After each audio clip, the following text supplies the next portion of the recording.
Hindi patas ang laban.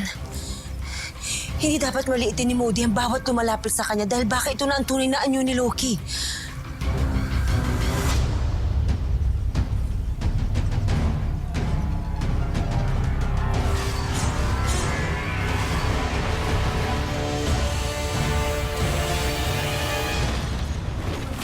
No, Rati.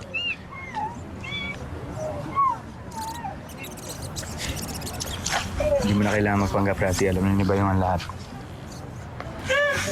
Kailan pa? Hala, nagsasalita yung daga. Squirrel nga! At anong nangyari sa planta? Naglaho ang planta, Rati. Kasama si Loki. Diyan ka nagkakamali. Dahil nakikipaglaban siya kay Modi na yun. Ano? Nagharap silang dalawa. At naroon din ang mahal na Kiyosa. Mukhang malapit ang mapuksa ang kalaban mo, Victor. Saan sila naglalaban?